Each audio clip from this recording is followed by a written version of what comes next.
I propose a question to all you guys listening out there. And I want you to ask yourselves, whose side are you on?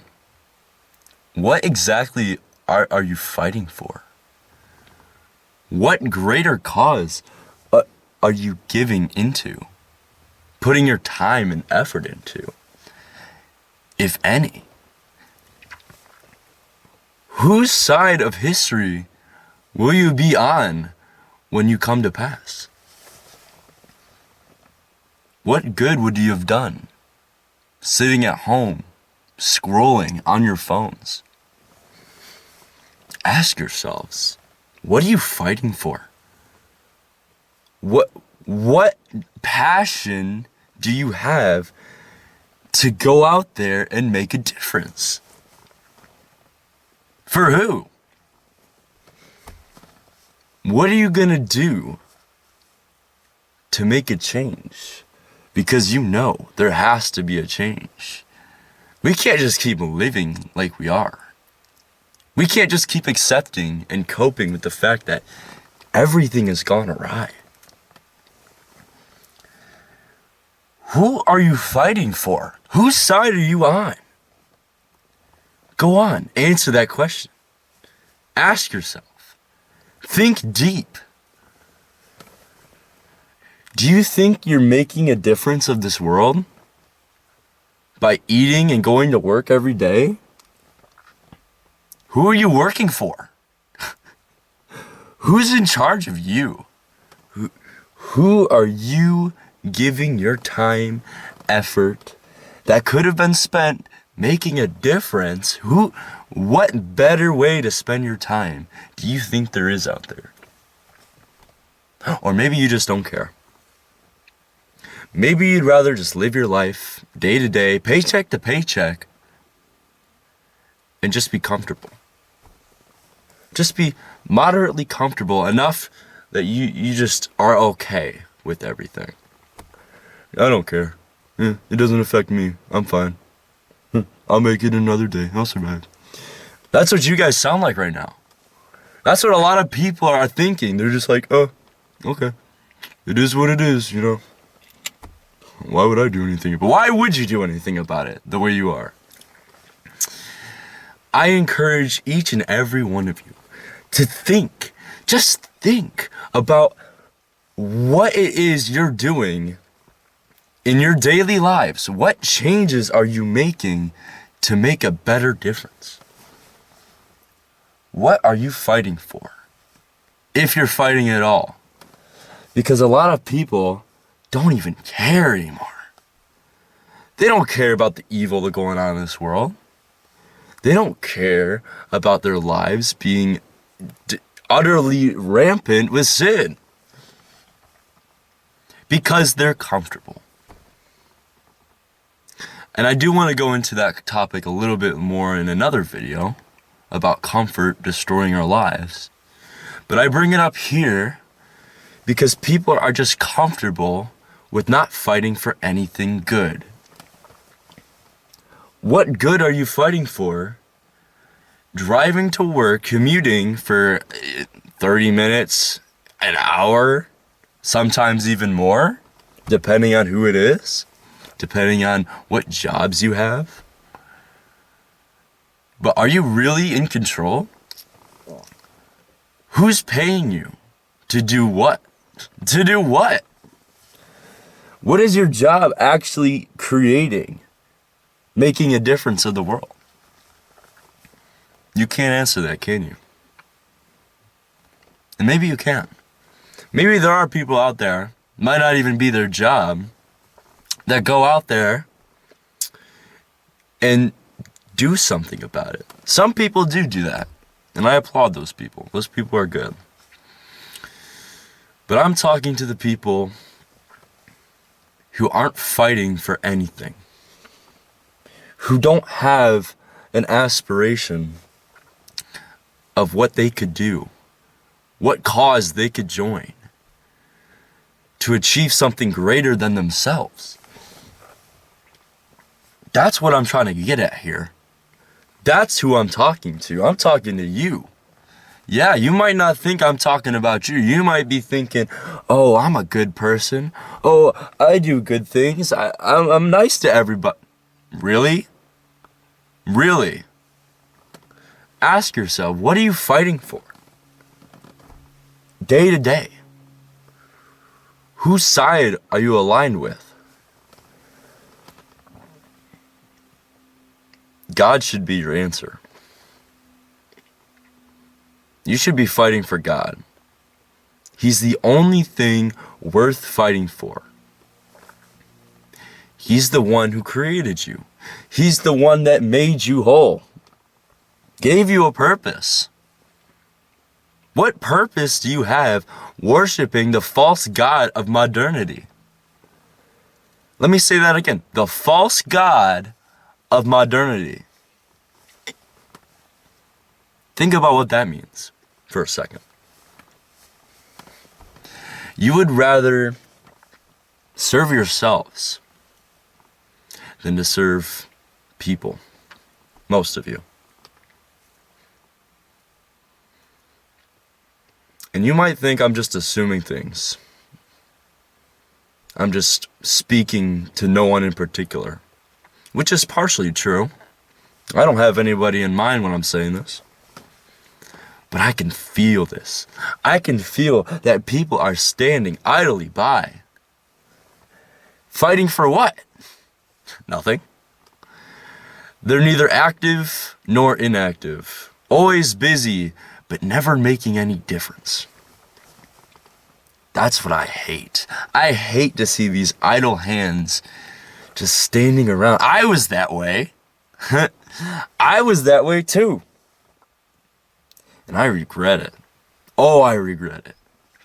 I regret doing nothing, saying nothing, being nothing. My purpose now is aligned with God. He is my reason. He is my effort. He is what I'm putting my time into to make better. And I love that word, make better. We should all be striving for something better. Why? Why? Why make better? Why do better? Why try harder to make an effort? Because if we don't do anything, it's only going to get worse. Copper only oxidizes more and more if you don't polish it. It's just an analogy.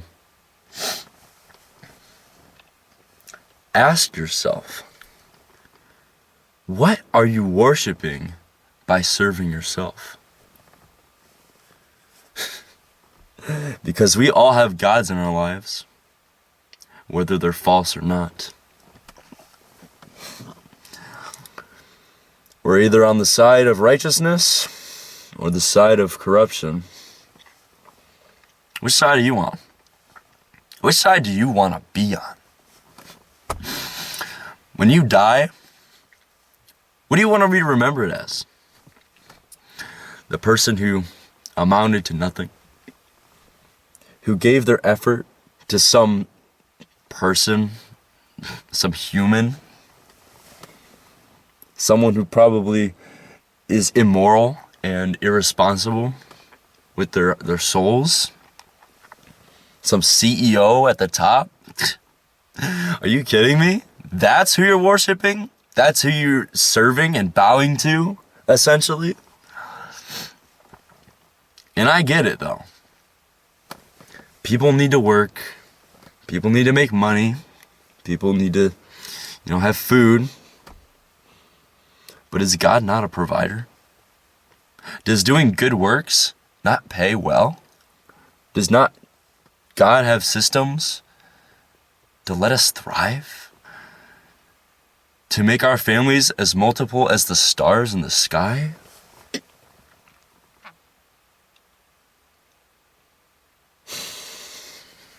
What is it for? Take a step back and just look.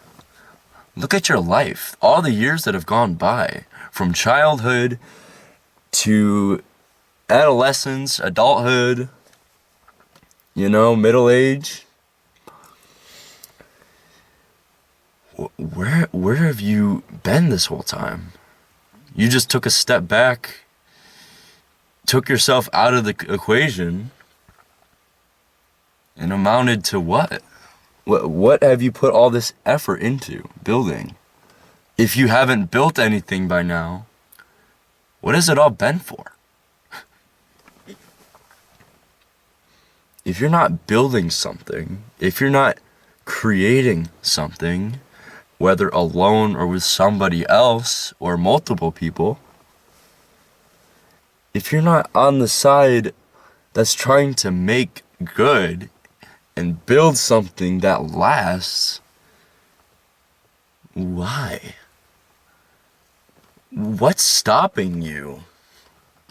Or have you just bought into the lie that everybody needs to work and fend for themselves? What are we, animals out here? Do we not have a divine purpose instilled to us by God Himself to help one another in... Yeah. That's what we should be worshiping. That's what we should be trying to do. Not this false god of modernity.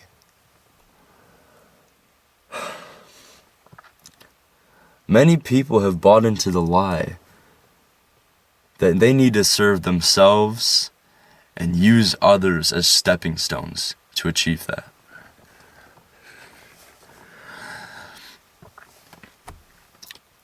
And there's only one figure I can think of and point fingers to that has made it so that many people have fallen into this lie and think that there's no other way. This is the only way.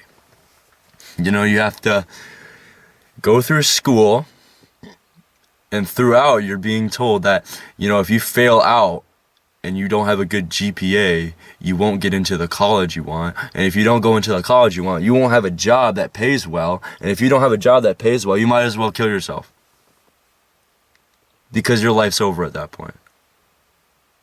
That's what people are being told throughout their entire lives. Most of it. Through their developmental phase of life, I should say. Because the best way to corrupt a mind is to corrupt it while it's still vulnerable.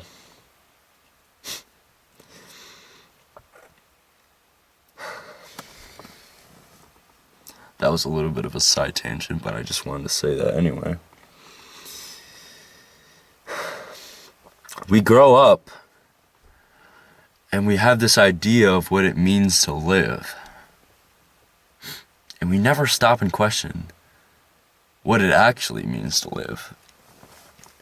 It's just easier to believe what we've been told instead of what we've experienced.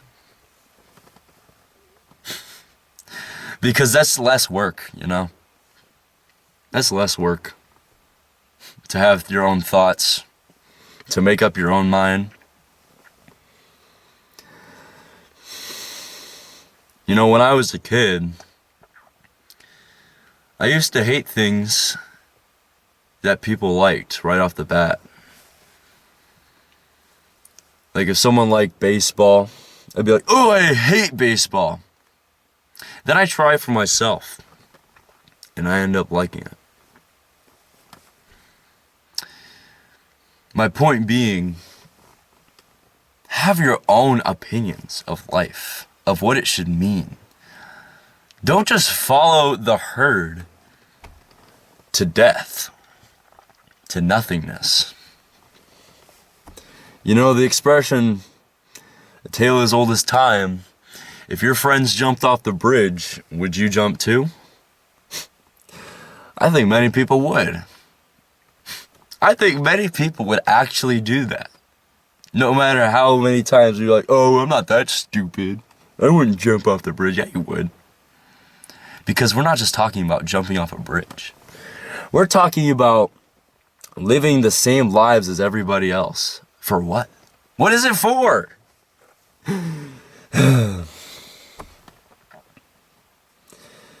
Most people think life is just go to work, get paid, buy a couple beers on the weekend,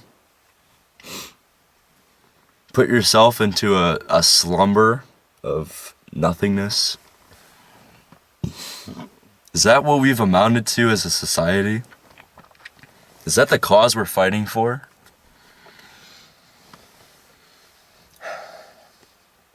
Now back to my main point. What should people be fighting for? What side should people be on? Well, I've already said before, the side of heaven, the side of God, to follow the footsteps of Jesus and to create your own side. Create your own good. It doesn't matter how big or small this movement becomes. It's still a movement for the better. Even if it's a one-man army, that person is divinely inspired by God to help everybody, not just themselves. They're to serve their fellow man, to help everybody thrive. And even though sin is still a part of our lives, even to this day, we need to come together to help people, to really help people, not just put this into the hands of the government, not just to put this into the hands of just the church. Even though churches are good and they do good things, I think people need to create their own movements as well. People should come together, group up, have a common interest, have a common goal to improve the quality of human life tenfold. It takes a lot of effort to make a change. I agree with that. It takes a lot of passion and focus. And it seems like sometimes we just don't have enough of passion. We don't have enough focus. We don't have enough drive to go out and take it for ourselves, to achieve our goals that we have deep down inside of us. Goals that we just feel like we can't express because the whole world beats you down for it.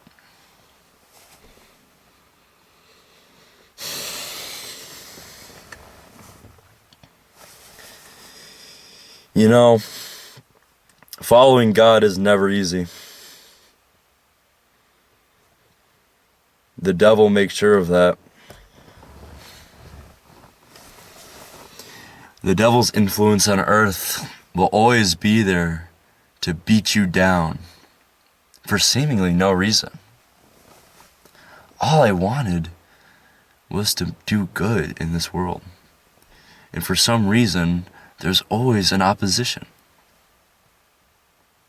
Because hell is trying as hard as it can to keep us down. We need to rise above that. That's what has to happen for any good to come about.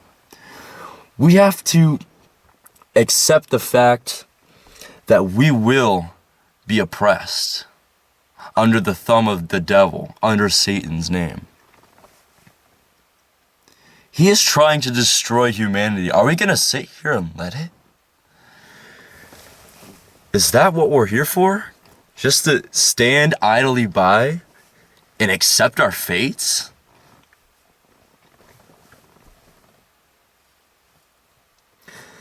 Jesus taught us to stand up against evil, to reject temptation,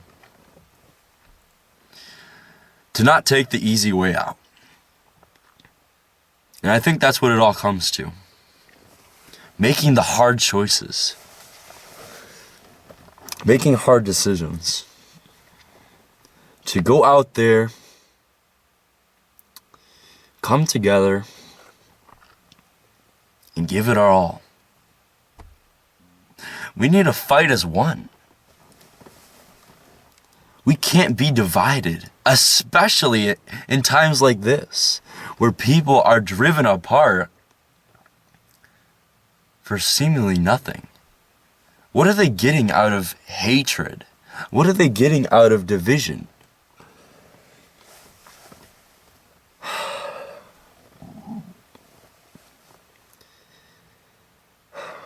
There's way much more to say. Ask yourself. Take a moment when this video comes to an end. I encourage you to write something down and answer the question. Whose side am I on? Whose agenda am I perpetuating? Whose cause am I really, truly, honestly fighting for? Because I know my answer. I found out a while ago. It was myself. I was fighting for myself. My pride kept me from making good, from doing better, from improving the lives of not only myself, because trust me, if you work with God's good hand, if you take His leave and go with it, not only will you be helping yourself, that's part of it, you'll be helping all of God's children, because that's what we're meant to do. That's what we're supposed to be fighting for.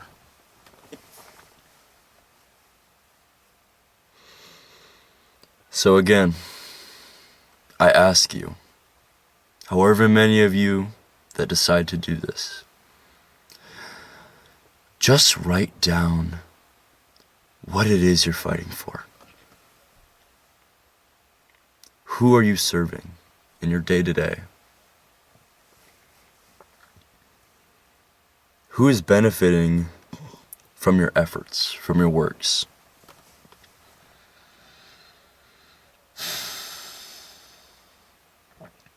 That's all I have for today. Goodbye.